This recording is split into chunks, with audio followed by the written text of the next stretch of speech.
Nah, jadi selain faktor genetik tadi, itu ada faktor lingkungan dan juga kebiasaan. Ya, tentunya harus rutin kontrol. Kalau sudah ini berapa lama terdiagnosis minus itu harus rutin kontrol. Biasanya kita sarankan adalah 6 bulan sekali.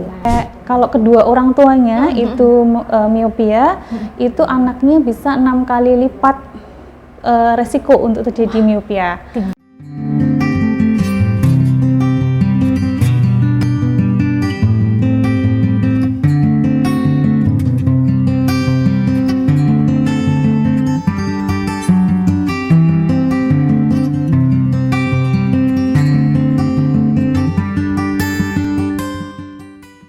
Assalamualaikum warahmatullahi wabarakatuh. Selamat pagi para pemirsa yang dirahmati Allah. Kembali lagi bersama saya Dr. Gita Dwi Desyani dalam program acara ASI Aku Sayang Ibu, persembahan Hospital TV Sultan Agung, sebuah acara yang membahas tentang kesehatan ibu dan anak. Baik pemirsa, sebelumnya kita akan menyapa terlebih dahulu para pemirsa dimanapun Anda berada dan juga pasien dan juga pengunjung Rumah Sakit Islam Sultan Agung Semarang. Kami mengucapkan terima kasih atas kepercayaan pelayanan kesehatan ya. Semoga juga diberikan kemudahan dalam menjalankan pengobatan di Rumah Sakit Islam Sultan Agung Semarang dan juga Banjarbaru. Baik pemirsa, materi hari ini kita akan membahas tentang miopia atau rabun jauh yang mengintai anak. Jadi kita harus mengenali dulu bagaimana sih gejalanya, kemudian apa saja sih tanda-tandanya. Nah, yang mana kita tahu bahwa miopia atau rabun jauh ini sebenarnya tidak hanya terkena orang dewasa, tetapi juga bisa mengenai pada anak-anak. Nah, terlebih anak-anak kan sering banget ya yang namanya membaca sambil tiduran, kemudian main handphone, atau mungkin nonton TV terlalu dekat ya, seperti itu. Dan kalau namanya juga anak kecil kan kadang-kadang belum bisa mengeluhkan banyak tentang apa yang dideritanya gitu kan. Bahkan belum bisa ngomong juga, ini kira-kira kenapa ya mataku, kan belum bisa seperti itu. Nah, tentunya hari ini kita akan membahas lebih jauh bersama narasumber yang hari ini sudah hadir di sini. Langsung saja yuk kita sapa bersama-sama Dr. Ati Rahmawati, spesialis mata. Assalamualaikum Dr. Ati. Waalaikumsalam Mbak Gita. Iya, bagaimana kabarnya hari ini dokter? Alhamdulillah. Alhamdulillah, sehat terus ya dokter ya.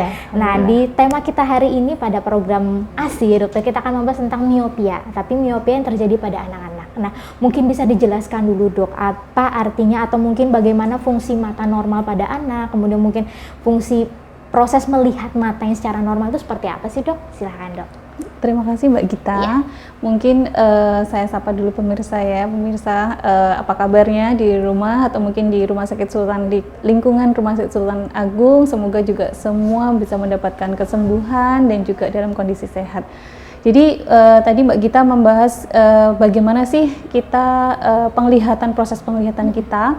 Jadi sebetulnya kita melihat itu kan karena cahaya yang dipantulkan oleh benda, sehingga cahaya tersebut bisa masuk ke mata kita dan dibiaskan tepat di pusat penglihatan, yaitu fovea di retina kita. Nah, pada anak-anak sebetulnya pada bayi yang lahir itu biasanya itu masih di belakang. Sinarnya itu di belakang, karena matanya kecil, sinarnya di belakang, tapi tidak masalah karena memang sesuai dengan pertumbuhannya, itu anak-anak akan mencapai penglihatan normal seperti orang dewasa itu di usia sekitar 5 sampai dengan 7 tahun gitu Mbak Gita. Nah, jadi ketika hal tersebut tidak terjadi atau mungkin malah sinarnya tidak tepat, nah dalam hal ini miopia itu adalah kondisi ketika pantulan atau pembiasan sinarnya itu berada di depan dari retina mata kita, sehingga retina melihat yang ditangkap bayangannya itu adalah bayangan pasca fokus yang dilihat oleh manusia atau orang yang matanya minus, jadinya juga kurang fokus. Seperti itu Mbak Gita. Baik, berarti tapi ini biasanya kalau normalnya itu harusnya di belakang, ini malah di depan malah dok. Kalau pada anak-anak awalnya di belakang dan pada saat pertumbuhan sekitar 5 sampai 7 tahun itu sudah pas harusnya. Sudah pas harusnya ya dokter ya. Tapi kalau pada miopia ini sudah di miopia yang mungkin terjadi sejak awal ya, sejak bawah 5 tahun itu berarti artinya sinar tersebut sudah meleset, sudah di depannya.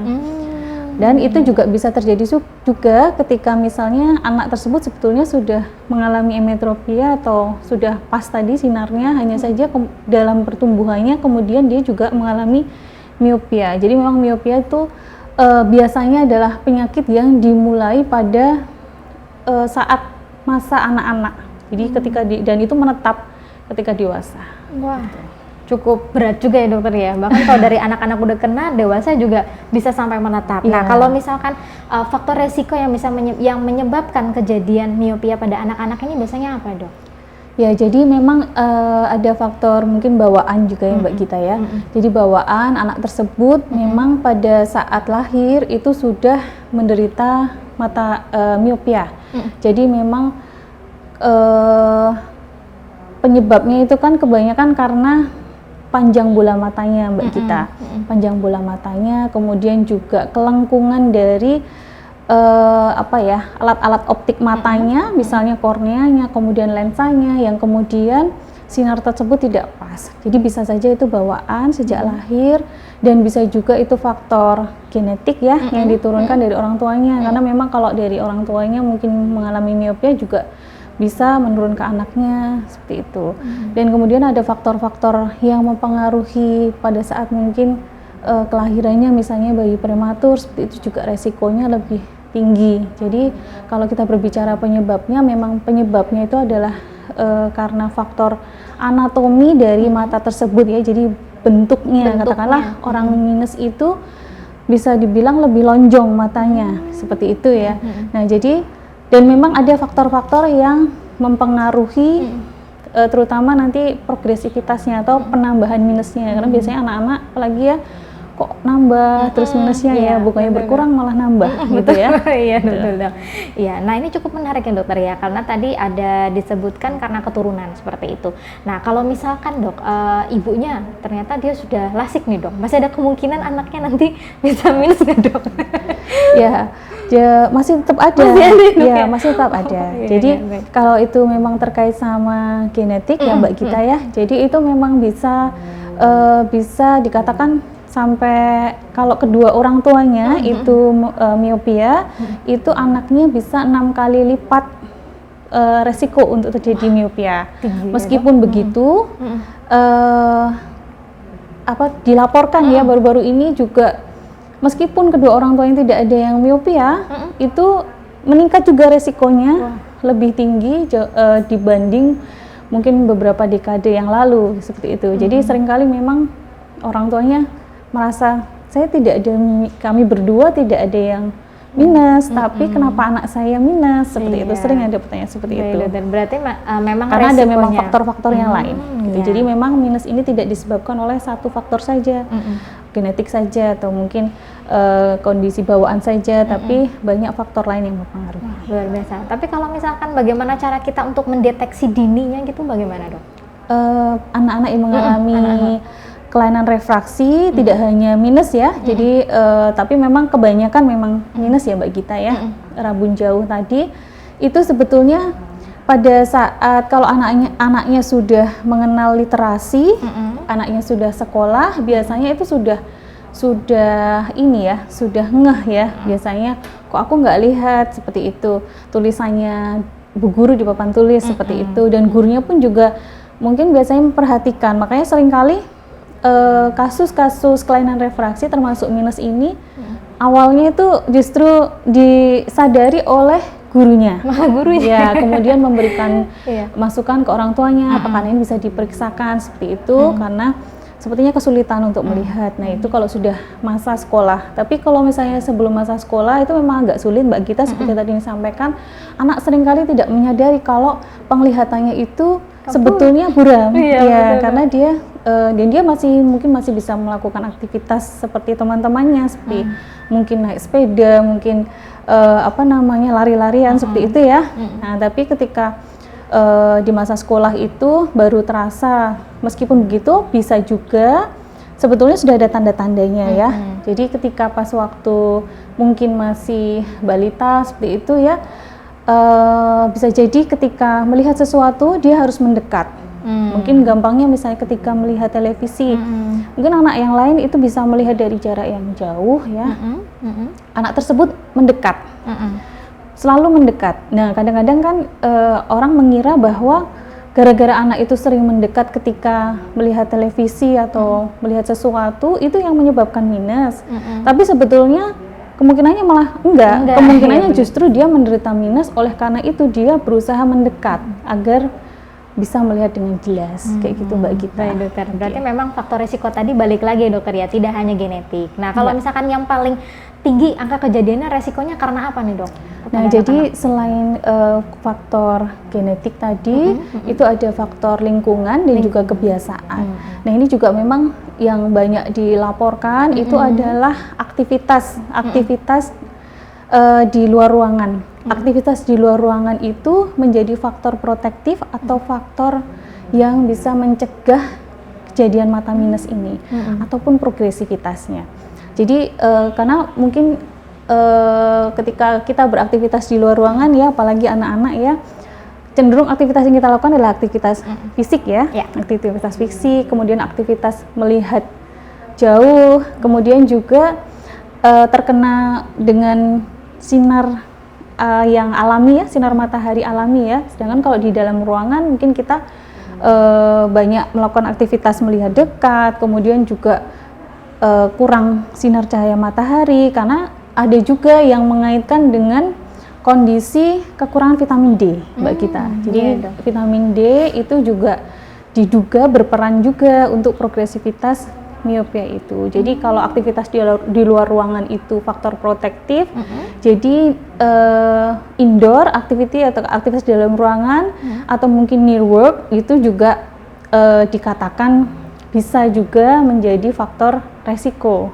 seperti itu. Baik dokter, berarti cukup tinggi juga ya untuk faktor lingkungan sendiri dokter ya? Betul. Baik, berarti memang harus seimbang lah ya dokter ya antara faktor lingkungan, apalagi kalau terlalu banyak ngekem anaknya di rumah ya dokter ya, nggak lihat matahari sama sekali. Pada waktu pandemi ya, kita kan juga kan memang baik kita di rumah, kemudian anak-anak kita juga tidak sekolah, berada di rumah. Nah itu ternyata ada penelitian juga Mbak Gita. Jadi ternyata terutama untuk anak-anak yang usia kecil ya, sekitar 8 tahun ke bawah, itu sangat merugikan karena minusnya ini bertambah dengan cepat.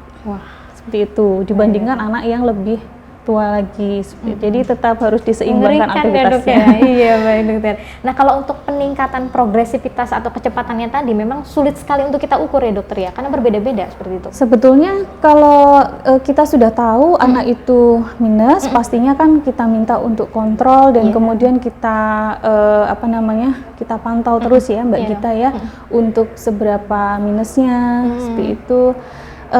Jadi kita akan bisa melihat progresivitasnya seperti itu, dan biasanya memang yang kita tekankan karena memang anak ini masih tumbuh sampai 18 tahun sehingga minus tersebut masih sangat mungkin secara alami itu bertambah. Jadi kita biasanya akan memberikan saran ke orang tua untuk mencegah progresivitasnya tersebut ya, karena kalau misalnya minusnya bertambah banyak, progresif cepat sampai nanti selesai masa pertumbuhannya kurang lebih 18 tahun tersebut, maka nanti ketika anak tersebut minus tinggi ya, itu nanti akan ada dampak-dampak yang mungkin lebih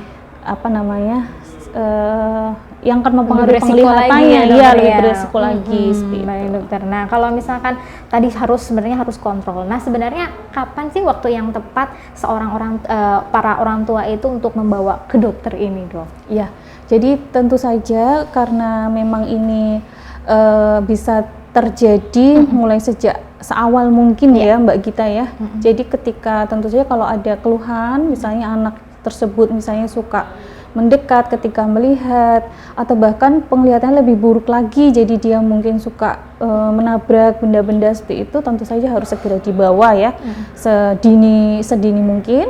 Kemudian ketika masa-masa yang dia sudah mulai sekolah tadi, itu biasanya kan anak sudah kooperatif, sudah mengenal angka dan huruf, itu juga jauh lebih mudah untuk kita periksa, kita deteksi apakah ada kelainan refraksi minusnya ini atau tidak, seperti itu Mbak Gita. Jadi setelahnya ya memang sesuai dengan keluhan anak ya. Anak kan biasanya sudah bisa mengeluh kalau sudah sekolah, itu segera dilakukan pemeriksaan. Nah, kalau sudah lakukan pemeriksaan, biasanya tuh kapan sih sebenarnya anak ini harus dikasih kacamata, atau mungkin ada standar-standar minusnya dok? Oh, minus ini baru pakai kacamata, ini baru observasi, seperti itu dok? Ya, jadi pada umumnya karena memang terapi dari mata minus itu adalah pemberian kacamata ya, terutama pada anak-anak ya, memang hampir untuk alternatif lainnya itu belum bisa kita tawarkan gitu ya untuk mata minus pada anak ya. Jadi kita berikan saran pemberian kacamata tentu saja sesuai dengan kebutuhan dari anak tersebut gitu. Kalau batasannya untuk minusnya pastinya kita akan melihat juga seberapa besar minusnya dan seberapa kemampuannya, karena kadang minus ini tidak hanya minus saja ya Mbak Gita ya, atau mungkin kelainan refraksi yang lain ini, tapi juga bisa disertai dengan kelainan yang lain, misalnya seperti amblyopia atau mata malas, kemudian juga mungkin Silinder ada gitu ya, mungkin ada tambahan silindernya, atau mungkin bahkan ada gangguan misalnya juling kayak gitu. Jadi memang harus kita lihat kasus per kasus kayak gitu. Ya, tapi memang pada umumnya memang kita berikan kacamata untuk kondisi kelainan refraksi mata minus ini. Baik dokter. Nah, kalau sudah pakai kacamata ini sebenarnya tuh baiknya tuh kontrolnya berapa bulan sekali sih dok? Karena kan takut, karena ini masih muda ya dokter ya, karena takut tadi progresivitas gitu. Apakah dengan alat bantu ini memang harus ada waktu tertentu untuk kontrol? Ya, tentunya harus rutin kontrol. Kalau sudah ini berapa lama diagnosis minus itu harus rutin kontrol. Biasanya kita sarankan adalah 6 bulan sekali. 6 bulan sekali untuk memantau progresivitasnya, kecuali pada kasus-kasus yang memang baru terdiagnosis awal, kemudian ada ambliopianya, ada faktor-faktor yang lain tersebut, kita bisa minta untuk lebih awal seperti itu. Kalaupun kita sarankan untuk 6 bulan, tapi apabila ada keluhan tentu saja juga kita minta orang tua segera membawa anaknya untuk periksa. Baik dokter, tapi untuk penggunaan kacamata ini apakah menjamin minus itu bisa berkurang atau hanya untuk menahan saja dok? Jadi minus itu tidak bisa berkurang Mbak Gita. Tidak bisa berkurang ya? Tidak bisa berkurang ya, apalagi pada anak-anak yang dimana pertumbuhannya itu memang tadi secara natural pun dia masih tumbuh, jadi bola matanya juga masih bisa memanjang karena kebanyakan penyebabnya adalah bola mata yang panjang tadi, sehingga itu tidak bisa dipendekkan lagi ya Mbak Gita ya. Jadi justru malah kemungkinan dia akan semakin mundur sehingga minusnya bertambah itu tadi. Jadi memang tidak bisa untuk dikurangi dengan kacamata itu, tapi penggunaan kacamata itu juga salah satu, selain dia bisa lebih jelas, itu juga untuk menurunkan progresivitasnya. Kalau tidak pakai kacamata itu selain progresivitasnya juga biasanya akan semakin besar kemungkinannya, dan resiko amblyopia itu tadi Mbak Gita, resiko mata malas yang itu nanti juga sulit untuk kita tangani, apalagi setelah anak itu berusia lebih dari 12 tahun. Jadi biasanya sudah menetap amblyopia ketika sudah di atas 12 tahun. Baik dokter. Nah ini terjawab sudah pertanyaan orang awam, karena kadang-kadang tuh ada pengertian, yaudah pakai kacamata aja nanti taunya berkurang, artinya gitu dok, padahal nggak bisa guna. Nah sekarang kita ke pencegahannya. Nah saat ini bagaimana untuk mencegah mata minus pada anak-anak nih dok? Ya, jadi untuk mencegah mata minus tentu saja tadi ya Mbak Gita ya. Jadi kalau memang sudah ada sebaiknya ada deteksi dini, yang bisa dilakukan pada saat anak-anak itu masih balita, atau mungkin ketika anak tersebut sudah mulai masuk sekolah dan sudah kooperatif tadi, kita lakukan deteksi dini. Jadi ketika memang anak tersebut memang ada kelainan refraksi yang perlu kita berikan kacamata, tetap akan kita berikan itu untuk mencegah agar tidak semakin buruk ya kondisinya. Kemudian juga dan karena tadi ya penyebabnya itu selain memang dia ada bakat, itu juga bisa dari faktor lingkungan dan kebiasaan. Jadi memang harus salah satunya kita seimbangkan aktivitasnya tadi ya. Terus kemudian juga dari misalnya kayak seperti faktor kebiasaan Mbak Gita ya. Jadi mungkin ibu-ibu, bapak-bapak di rumah, orang tua sering ketika periksa juga, ini dok sering lihat HP seperti itu.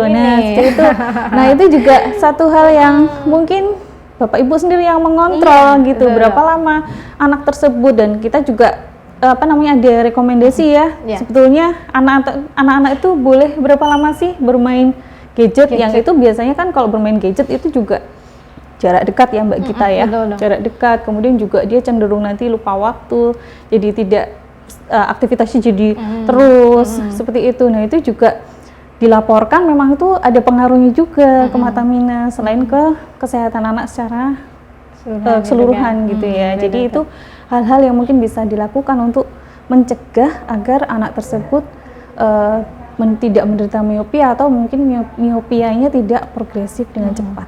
Memperkecil resiko ya juga dokter ya. Nah kalau misalkan rekomendasi jarak aman dalam membaca atau menonton TV itu sebenarnya bagaimana dok?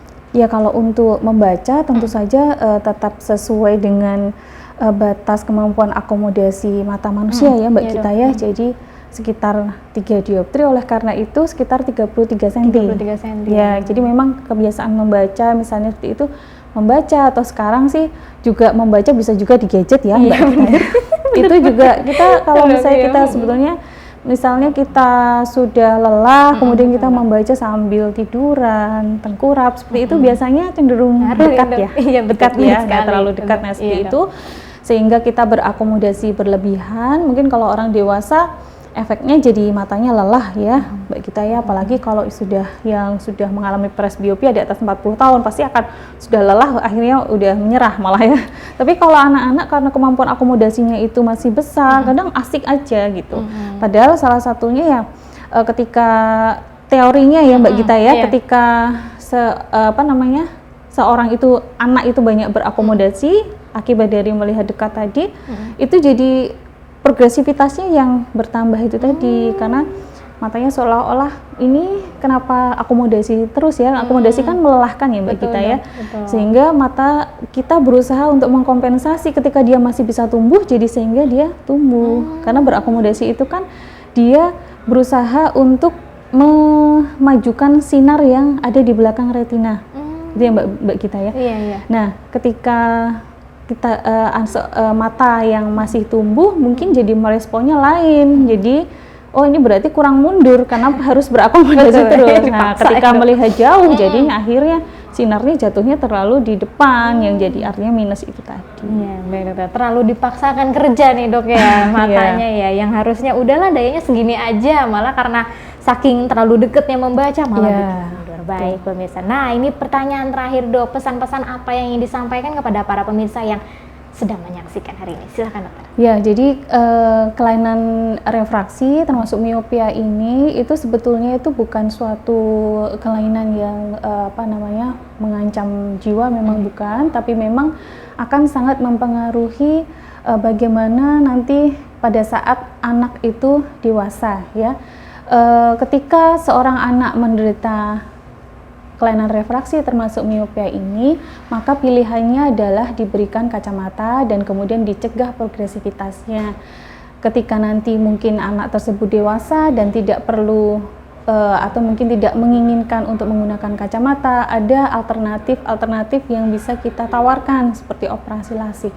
Nah, yang penting adalah tidak mencegah agar tidak miopia tersebut tidak terlalu tinggi, karena ketika miopia terlalu tinggi ada komplikasi-komplikasi, misalnya lepasnya dari retina mata yang kemudian nanti bisa menyebabkan kebutaan yang permanen, dan belum lagi nanti ketika anak-anak itu mengalami kelainan refraksi juga tadi ya bisa disertai dengan amblyopia, bisa disertai dengan mata juling. Oleh karena itu orang tua harus waspada, harus memeriksakan anaknya dan juga memantau dengan baik. Saya rasa mungkin seperti itu Mbak Gita. Luar biasa Dokter Ati. Nah pemirsa, seperti yang sudah dipaparkan oleh Dokter Ati ya, bahwasanya memang di sini tuh yang harus ditekankan adalah penjagaan dari orang tua ya. Namanya juga anak-anak ya kan, main apapun mereka masih nggak tahu, jadi bisa deket aja. Tahu-tahu rebut HP, ternyata dia lagi mainan HP, lihat HP gitu kan. Dan ternyata kalau kita tidak mengawasi berapa lama dia menatap